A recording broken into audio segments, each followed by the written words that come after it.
excited to be here with you. I'm not gonna lie, Brandon talked, and I'm a pacer, so just, anybody who sings with me on the worship team, or if you've ever seen me sing on stage, I don't know how to stand still, and that's just who I am. I'm a pacer, so get ready for that. But I'm really honored Pastor Brandon asked me to come and speak to you guys, because I think that's a really big honor. You guys are awesome, and for him to think of me to speak into your life means a whole lot. So let me tell you a little bit about myself before we begin. My name is Kellyn Denton. I am wife to Pastor Trey, who is the worship pastor. I am mom to 3 kids and 2 ginormous dogs.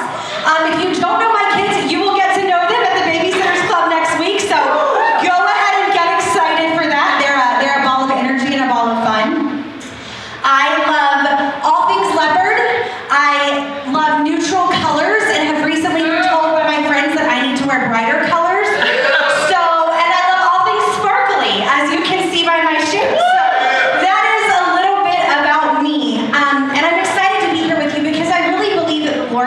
Something in my heart for you guys and for your walk of faith. So, see, when Pastor Brandon asked me about it, I was like, no. Like, no, they don't want to hear from me. It's been a minute since I've been in high school or younger youth group, so they probably don't want to hear from me. And there was one day Pastor Steve was preaching, and the Lord laid something on my heart. So I pulled out my phone to type this out, not to like browse social media or anything. Typed it out, and we were walking back to come back up for altar call, and I said, hey, Brandon, I need you to take a look at this real quick. So he looked at it and he said, wow, Kellyn, that's kind of crazy. We're actually doing a human video on this story that you want to share. And I said, okay, because I'm a person that when I talk to Jesus, I'm like, Lord, I really need you to show me that like this is what I'm supposed to be doing. So if you could just it's not raining, but if you could just make a rainbow appear, that'd be awesome. Or if you could just tell my dog to do something really crazy so that I know that you're listening, right? And that's the kind of person that I am. So when Pastor Brandon read that and said that to me, it just kind of felt like confirmation that this is where I'm supposed to be. So tonight, we are going to talk about a story that you know very well. The story of Esther. Right? So what we know of Esther is we know her as this really brave, courageous woman of faith, right? Right? So she's faced with this trial, and she has to be bold in her faith and declare the goodness of God and walk in and talk to her king that could ultimately result in death. That's the story that we know of her. And look, I am not diminishing her because that is her story, but that's not what I want to talk about tonight. What we're going to do is we're going to jump in about halfway through the story to get to where I want to chat about tonight. But I need to set the scene for you. Okay, so we're about halfway through this story, and at this time, it has come to Esther that King Xerxes, who was her husband, has given an order. What's the biblical term for an order? We're just going to call it an order.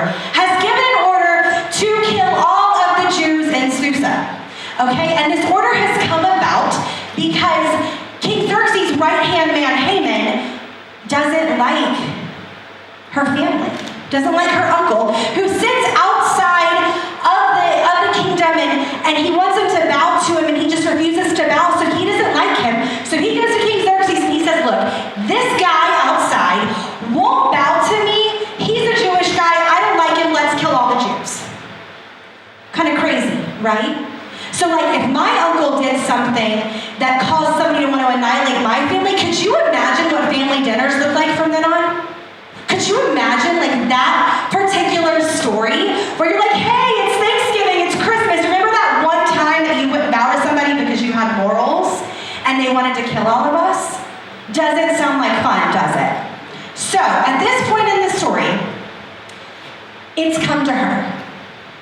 Now, her uncle comes to her and says, look, I need you to go to the king because what you don't know is that she's hiding something. It was not legal at that time for King Xerxes to marry a Jewish woman. Plot twist, Esther's a Jewish woman.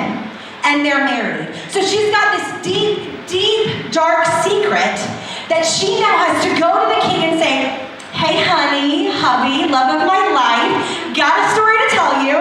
Little thing to tell you that I'm actually Jewish. And your right-hand man is asking you to kill all of my people. Could you imagine how that would go? Think right now about a time where you've been less than truthful, because look, we're human, right? We all make mistakes.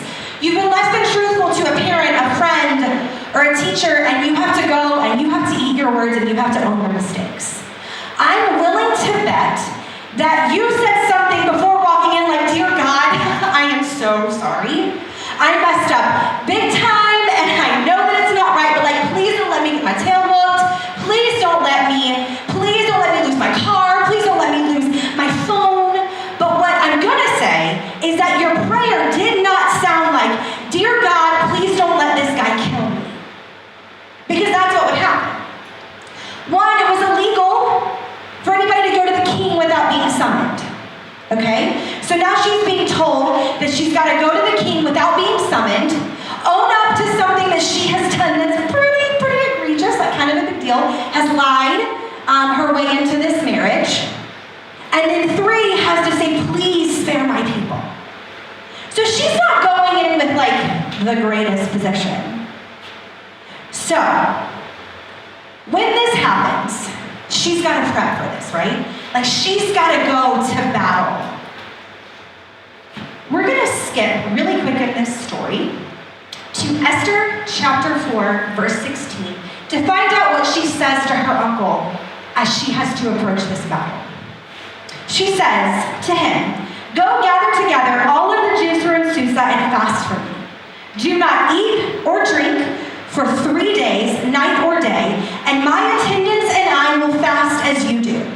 And when this is done, I will go to the king, even though it is against the law, and if I perish, I perish. So, we're at the point in the story where I want to camp for a second. Because she has now asked a friends and family of hers to not eat, drink for 72 hours, and then, oh, by the way, while you're miserable, do me a favor and pray for me. Go bombard heaven, because I'm about to have to go forth and do something that is really, really scary. We're going to fast forward for a second, because we know the story of Esther. We know that it ends. We know that she goes into the king's courts. We know that she goes into Xerxes, and he extends the golden scepter to her, and he says, honey, what do you need? In more biblical terms than that, but we're going to break it down. And so she begins to tell him this story. Not only does he stop the Jews from being abolished, he goes on and he turns the tables and he kills Haman and all of his family. So that's pretty cool and pretty vindicated, right? She wouldn't have got there, though, without those people, her friends, that spent 3 days without eating or drinking. Some of y'all can't give up a Starbucks, right? So if my friend comes to me and says, listen, sister, I need you to not eat or drink for 3 days, I'm going, girl, I love you so much, but there's a really big game next week, and John's family has invited me over, and they're having a Super Bowl party, and they're going to have some sick snacks, and you're going to ask me to, just not eat? Look, text me, let me know how it goes. I'm a Jew too, let me know if I need to run, but keep me posted. That's how I imagine something like that to be asked today.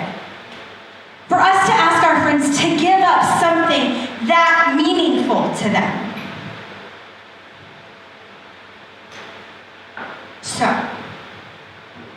what we know of her friends is that we know that they got on their face before God for 72 hours, cried and wept for their sister, and God proved faithful. The question I want to ask you tonight is, how do you identify in that story? When you look and you ask yourself, what kind of friend are you? Are you a friend that would have given that up? Are you a friend that would have led Esther to her death? Or are you a friend that would have led Esther to victory? What kind of friend are you? I also want to know who you're hanging out with. Because that matters. The company you keep matters in this life.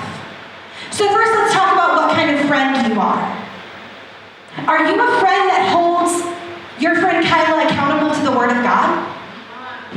Are you a friend that says, hey girl, Casey is doing this devotion with Faith Youth. Let's go in and let's encourage our friends. Let's dive deep into the Word and be there for everybody. Or are you a friend that talks about it behind your back? or talks about John behind his back, or tears them down, or talks about your friends at school behind their back, because you want to seem cooler. Because you want to be the one that's got all the hot news, the hot tea. What kind of friend are you? Are you a friend that somebody can run to in the face of adversity? When they're scared, they're downtrodden. Are you like Esther's friends? Who are going to hold her up in that battle? Second, what kind of friends are you letting in your life? Are they the friends that are inviting you to faith youth events? Or inviting you to spend time in the Word of God to say, hey, I found this really cool devotional, let's do it together. Or hey, Alyssa, I know you're struggling with something, so I want to be your partner. I want to hold you up. Tell me how I can pray for you. Or you know what? It's been a really hard season, so I'm available to just talk. I'm available to just listen. Or are you surrounding yourself with friends that say, look, you have got to hear this new song. There's some bad words in it, but the beat is sick. Y'all, that excuse has been around since I was in high school, and I'm almost 36 years old. That's not new. Are you a friend that's like, hey, this new show just hit Netflix and it is so funny, but there's a couple parts you're gonna have to close your eyes or like turn around, so just ignore that part. But the storylines are really cool. That's been around too. Because here's what the enemy does. He takes those moments and he starts to drive wedges. He starts to drive wedges in conflict. Because you know what, you watch the show and you see these people fight and they get over it and they move on.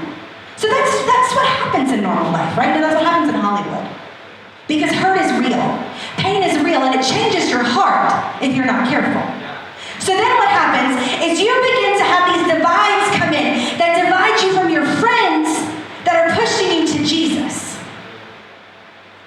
Because that party seemed cool. Or that group seems really cool to hang out with. I've been there. I have been where you are and feeling those feelings. I know it's real. But the point is that if you don't abandon certain things of the world, and if you don't push for the cross, you're going to get lost.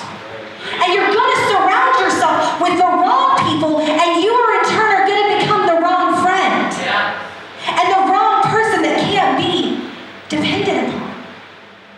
So I ask you again, are you a friend that would have led Esther to her death or to her victory?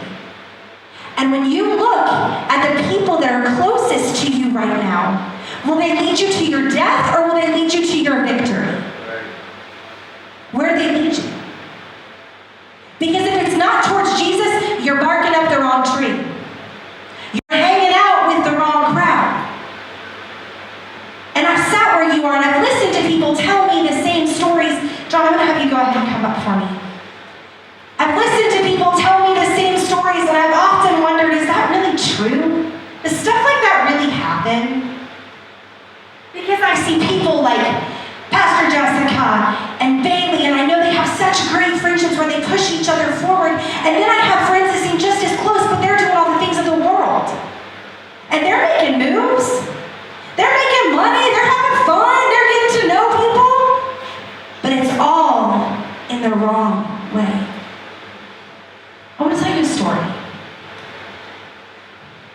And this story is not easy for me to tell because it shows my humanness. I had a friend. His name was Herbert Munoz. And we became really, really good friends my junior year in high school.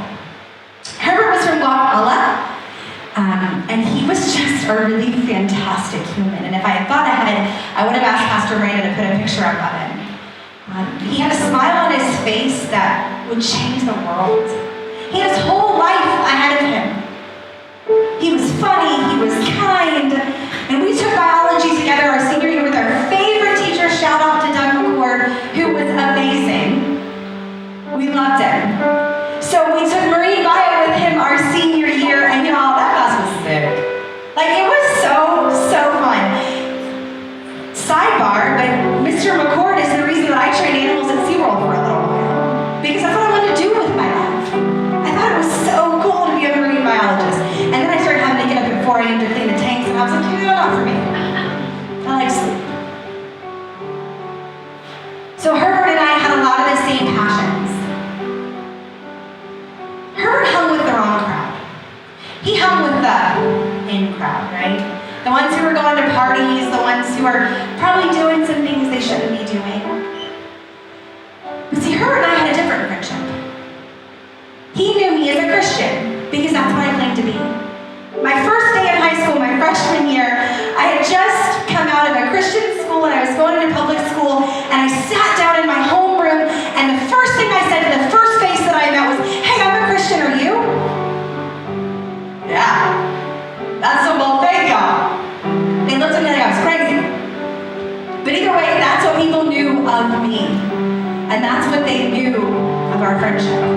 So I knew Herbert was hanging out with the wrong crowd, but I was Jesus. Or so I thought I was. What Herbert also saw of me was a girl who might say a word she shouldn't every now and then, who loved rap music but listened to the wrong kind, who didn't show up to the parties but certainly had a conversation about it, who inquired a lot of what he did and said, "Man, that sounds like fun, but I love Jesus. I love Jesus." So fast forward to a rainy day. Herbert was leaving work. He worked at Sophie's Car Wash. He was getting into his brand new red Volkswagen Golf. He was so excited for. He had traded his car that barely ran in for this thing, and he was so proud of it. He told all of us about it. We all got to see it. And he was getting into the car with his friend named Jackie, who went to a different high school. And in about 2/4 of a mile, Herbert got up, the police said, between 70 and 80 miles per hour in his Volkswagen Golf. And he was rounding a corner way too fast and struck a cement pole and was killed instantly. Instantly. Jackie survived. He spent a couple weeks in the hospital. And of course, lived with survivor's remorse and questions about why him and not Herbert. And you know what I get to live with? I get to live with the memory of my friend with a fantastic smile who had his life ahead of him. But I get to live to the memory of not being a godly friend. The moments that I had the opportunity to walk what I preached, I didn't. So what if I was a chance to get to heaven? Because I look at you today, Daniel, and I can't tell you where he is. I can't tell you if he met Jesus at the pearly gates and he said, "Well done, my good and faithful servant," or if he is living eternity elsewhere. I don't know. Because I thought that it was cool to be a friend who entertained the things that he did and made them okay. You know, my husband and I often talk about how sometimes you get one chance. You get one chance to make an impact, which is super, super important because you never know when your last moment is. But we also talk about there's people that we get moments and moments and moments of impact. What impact are you making? Which way are you leading them? Now is the time to rise up. There's not a day that goes by that I don't think about Herbert. And y'all, I've been out of high school for a long time. Coming up on something like 20 years. Not a day that goes by I don't think about him. Because what that has done is that has shaped who I am in my story. It's part of who I have become and who I want to be. Because I don't want another person to leave this world and me have left an impact on their life, showing them that Jesus wasn't everything. That Jesus wasn't worth the sacrifices. That he wasn't worth not walking how the world wanted me to walk. So I ask you, what kind of friend are you? In my story, in Esther's story, how do you identify? Take a deep look inside. Because these are the moments where you decide who you're going to be. One of my biggest regrets is that day he got into that car. And I don't know that he knew Jesus. And I've already said that, but I have to say it again because you have to understand how impactful you are. You have to understand that how you worship means so much to people. Because what if you're the only Jesus they see? We tell our teams that all the time. You get one chance sometimes to show Jesus, and it's important and it matters. Because the story of Esther, as I begin to close out, the story of Esther is that you were born for such a time as this. Esther was born for that time, to rise up in faith. You were born for this time. You were born for the people that you surround yourself with. On January 29th, 2023, Jesus knew you were going to be in this building.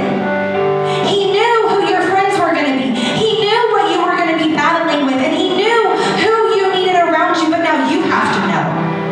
You have to recognize that you get what you give. If you're not a good friend and you're not upholding your friends, don't expect people to be a good friend to you. It starts from the inside. And I'm telling you, this world is a dark and lonely and scary place if you don't have Jesus and you don't have a support system. So I'm going to ask you one more time, who are you? What kind of friend are you? What do you represent? Could Esther have depended on you? Would you have led her to her death? Or would you have led her to victory? And when you think about that, the next question that comes is, Jesus, make me the person that you want me to be. Father, burn away the parts that aren't of you, the parts that aren't showing my friends who you are and showing this world who you are. Scripture tells us in Romans 12:10, be devoted to one another in love. Honor one another above yourselves. A friend is a treasure. Show up for them so they show up for you, but also so that they learn who Jesus is. Because you may be the only Jesus that they discover.